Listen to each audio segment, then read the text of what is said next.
Welcome, and in this lecture, we will be dealing with the integrating type of A to D converter. I have been receiving a request for this topic since many days, and yes, this is as you may have seen different types of A to D converter.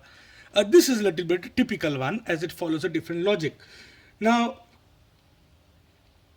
in integrating type A to D converter, there are two types. One is a single slope A to D converter, and the second is dual slope A to D converter. And the only difference, not only the only difference, and both of them, what I can say is they are slow, but they are accurate. So in those applications where accuracy is preferred as compared to priority over the speed, we prefer integrating type of A to D converter because it has a very good precision, and therefore in application for measurements like digital multimeter, we use integrating type of A to D converter. So these are used in kind of a DMM, like measuring instrument, because the precision is good as compared to the speed. In the single slope A to D converter, the output can change because it depends upon internal component R and C. And in dual slope, what we do is we develop a technique by which the output can be made independent of this component R and C. Now, why is it important? Because as the components will age, there will be a drift in the values. And if the values drift, this drifting in the value can disturb the output. So, in single slope, the output depends upon the internal R and C component, which we are going to discuss. Whereas in dual slope, we make it independent of R and C. So what I will do is, let me divide this entire session into two parts. Part 1, I will be dealing briefly about what exactly is integrating type A to D. And in this session, I will be dealing with single slope. And in the next part, what I will do is I will extend it to dual slope.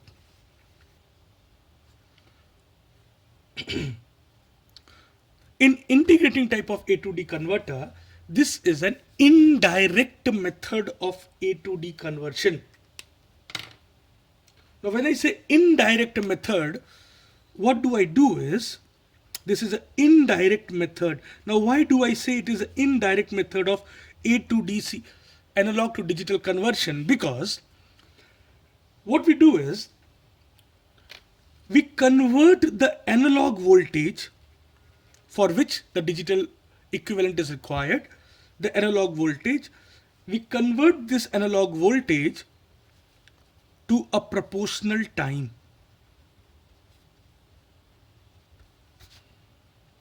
And then what we do is we employ a counter. The counter will count the number of pulses. Now, how much pulses it counts, that depends upon how much for the time for which the pulses are sent. And that depends upon the analog input. So this proportional time is then converted into a digital state output by a counter. So if you see, I'm not directly converting my analog into a digital. What I do is I convert first my analog voltage into a proportional time. So that is V is converted to T. Then this time period will define for how many duration the pulses will go to a counter. If the time period is large, I can get 20 pulses. So the digital output, the counter will give me a larger output. If the time is less, I will get only 10 pulses passed, and therefore my counter will give me a small output, a small digital state. This will be more cleared when we'll go little bit ahead. So this time period is then converted into a digital output. That is what we require. Now, so what we do is, let's break the fundamental. First, how to convert analog voltage to a proportional time. And for this, we employ a circuit called as integrator. This is the reason why this is called as an integrating A to D converter. And the second, once we convert voltage to a proportional time, now this time will define for what duration the pulses should continue go to the counter, and the counter can count the state. So I need to develop a control logic for this. So there will be control logic plus counter. So separately we will do these two things. So first understand what integrator will do. The integrator is, the main task of integrator is to convert voltage to proportional time. How? Let's see. So an integrator circuit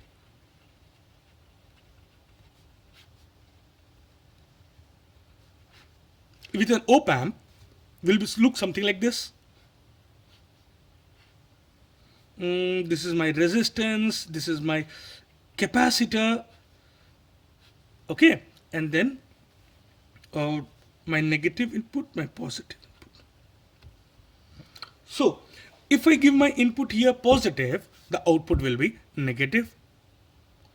So what I do is, I keep my, now in some text what they do is, they integrate direct input voltage. In some text they integrate reference voltage. In integrator circuit we need two kinds of voltages. One is called as a reference voltages and one is called as the input voltage, which you will be actually measuring.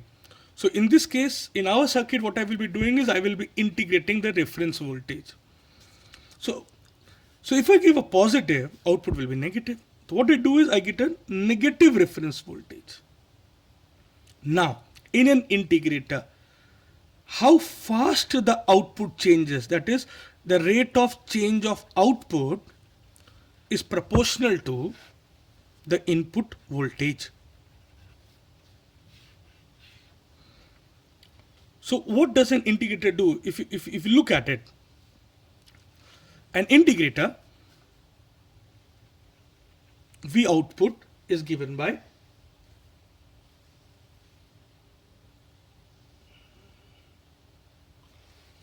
minus 1 upon RC integration of time for which this is integrated, V input into dt.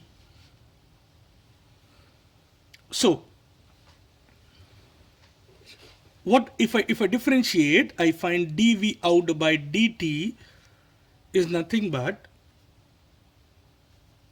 some factor minus 1 upon RC into V in. That is how fast, when I say dV, the changing of my output depends upon my input. So if my input voltage is more, my output will change faster. If my input is less, my output will change slower. Now, if this is my minus V reference, what will happen? My output will be, if suppose the reference is constant, therefore the output will be, now in our case, the reference is negative. So what I do is, I make it negative. Minus V reference. So the output will be, now how is it changing? Changing by a constant amount. It's not changing. Actually it is stable. So how it will change? It will change by a constant amount. Uniform. A step input for an integrator will give you a ramp.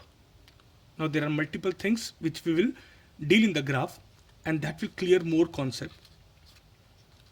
This is my integrator circuit.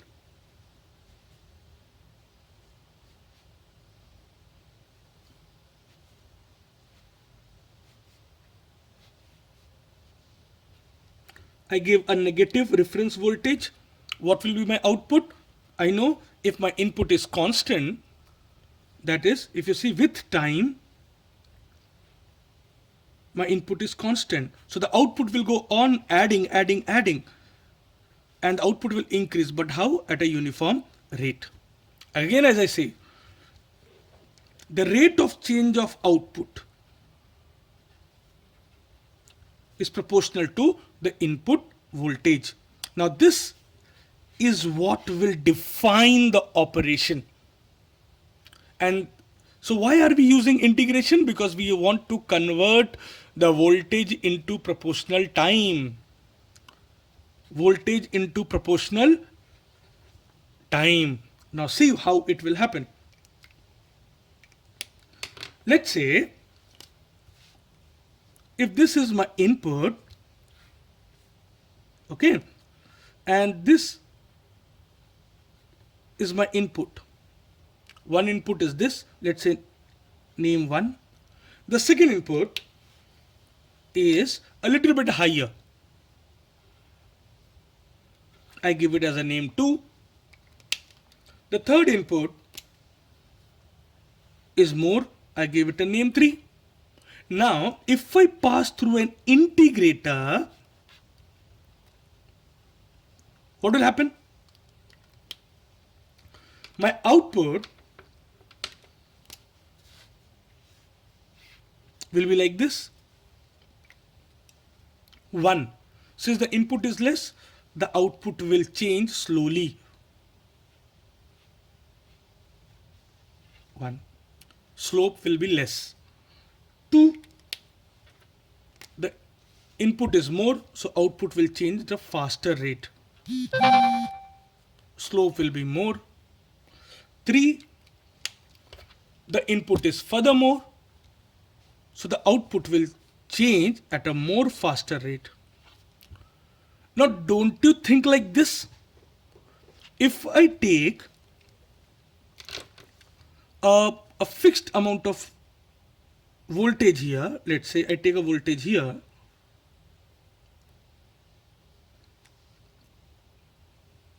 three will take some different time, 2 will take a different time, 1 will take a different time. So what am I doing? I'm actually converting my input voltage proportional to time. Now here if you see, since 1 is less, it is taking more time. 2 is more, it is taking less time to reach the same state. 3 is furthermore, here it is taking much lesser time. So more the voltage, lesser the time. So you will say how it is proportional. It is inversely proportional. But I can develop another way by which it can be made proportional to time. Let's say, so you will see the voltage has some kind of relationship with T. Maybe direct, maybe indirect. So this is how what we will be doing is we will exploit this relationship. What did we want? We want some kind of relationship to be established between voltage and time.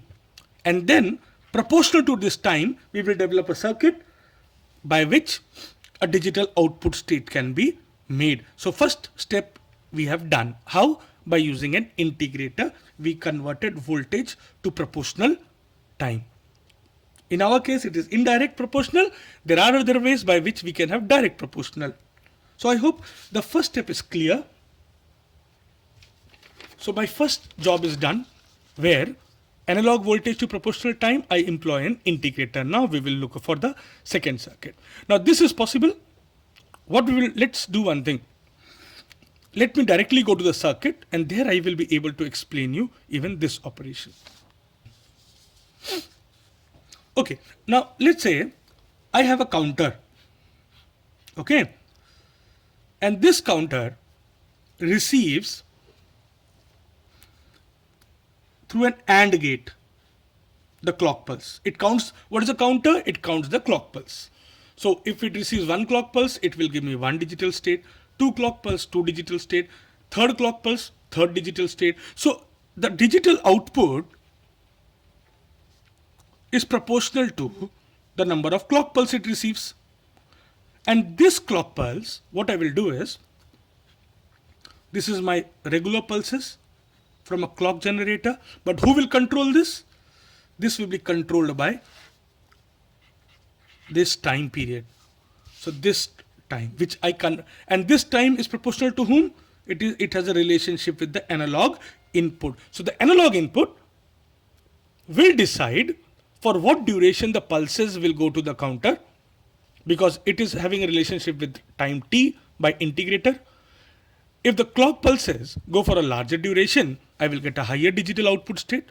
If the clock pulse go for a lesser duration, it will count only a lesser digital output state. For example, if 10 clock pulse goes, because this time period is larger,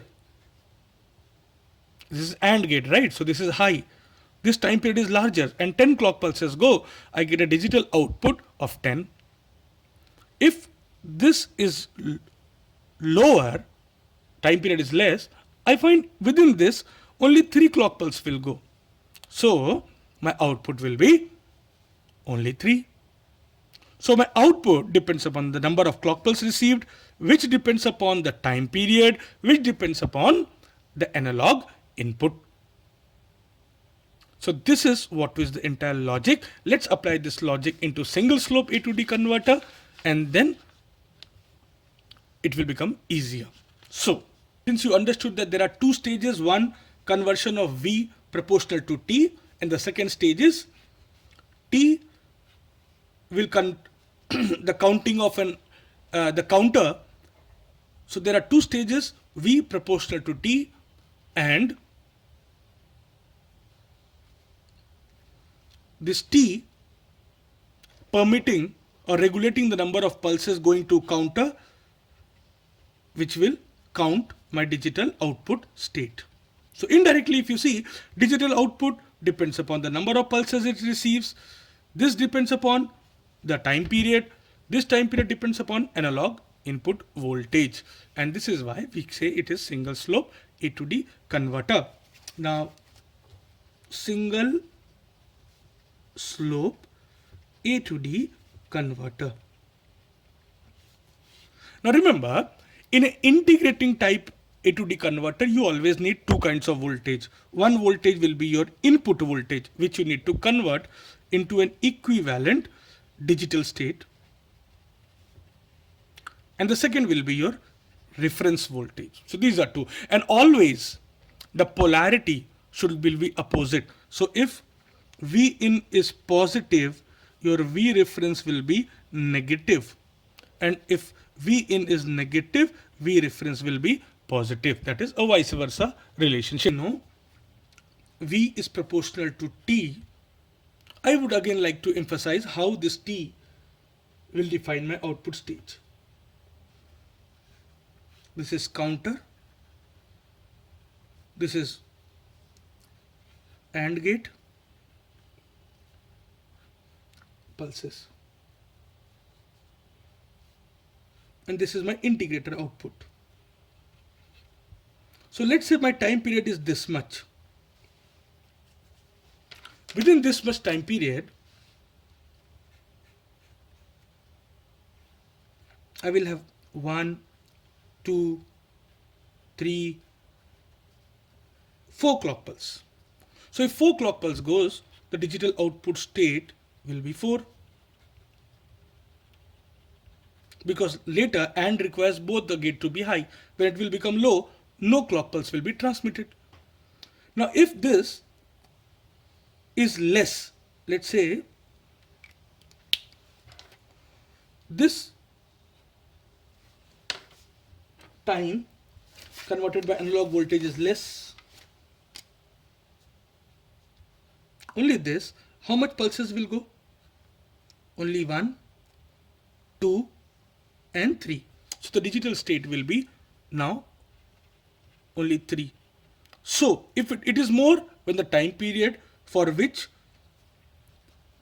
is more, it will be less, output will be less if the time period is less.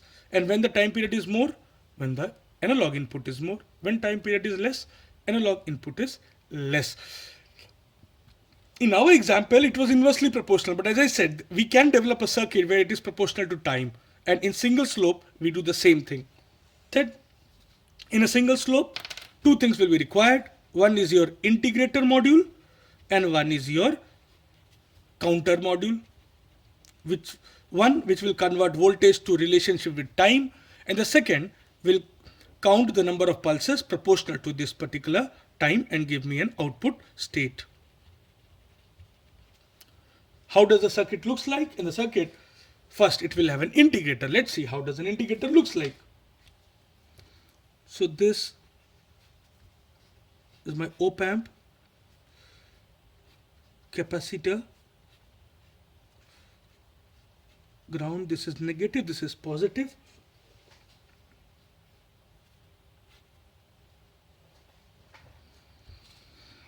And this is passed to another op amp.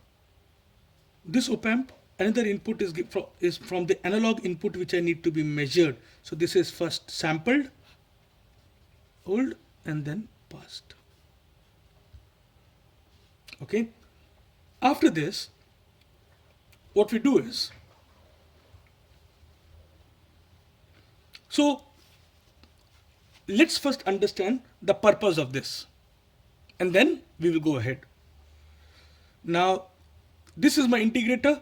My output is inverting mode. So if I give a positive, my output will be negative. If I want my output to be positive, I need to give my input as negative. So in integrating type of A to D converter, there are two voltage which are necessary. One is reference voltage and one is input voltage. You can integrate either of them. As I told you, voltage has a relationship with time. If you want direct relationship with time, integrate reference. If you want inverse relationship with time, integrate Vin. It's up to you. Now, what will happen? Let's say, let me draw a graph here, and then step by step I will explain you. So,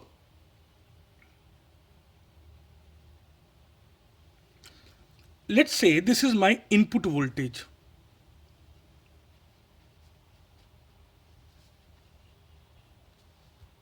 For the time being, let's assume my input voltage is constant. This is my analog input voltage for which I need the digital state. Now, what am I integrating? I am integrating my reference voltage. Now, this reference voltage needs to be very stable. If it is very stable, then the output will be increasing uniform rate. So how the output will look like? The output will increase. Now this is my integrating voltage.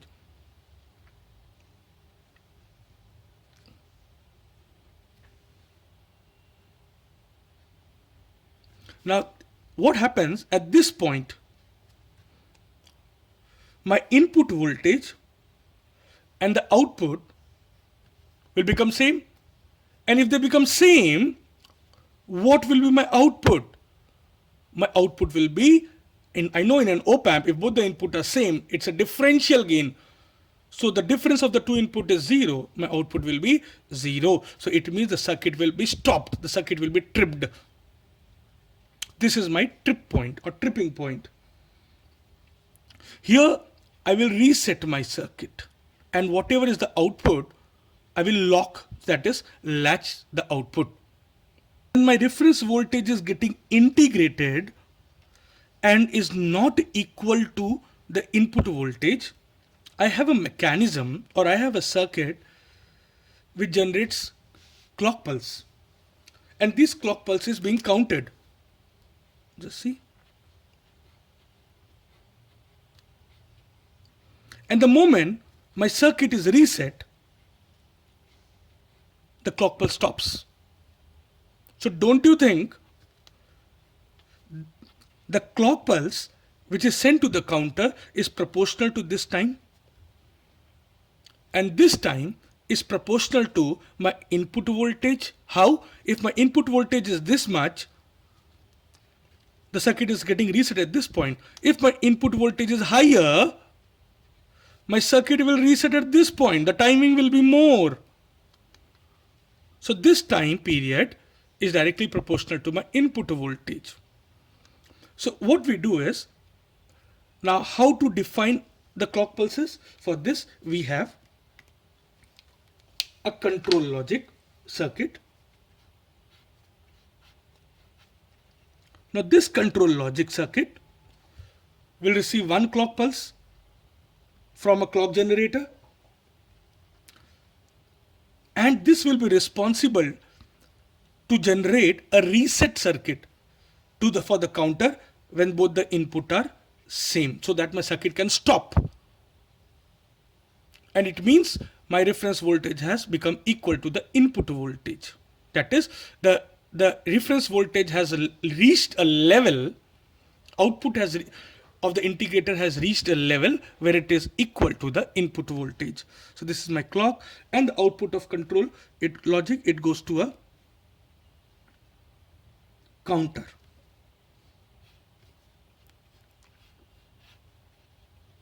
And this counter goes to a latch. So it will, the moment the clock stops, it will store the output dn minus 1. So let's say it's an n bit counter, d2, d1, d0. And then who will define the reset?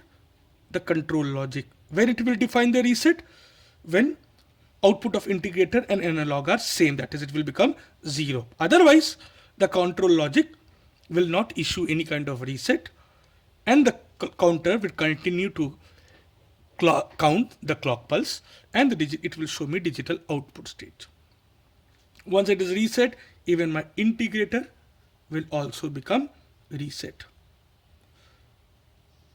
The output is given by minus 1 upon RC integration of V in into dt 0 to t for the time period I integrate. So here if you see my output, it depends upon R and C. As time goes, as the component ages, the C drifts its value, the value changes, and therefore my output can also change.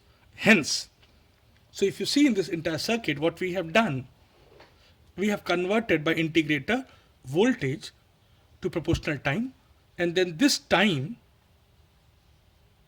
for this time period, after this time period, the control logic generates a reset. How? Because after this time period, the reference voltage reaches a stage where it becomes equal to analog, and the output becomes 0.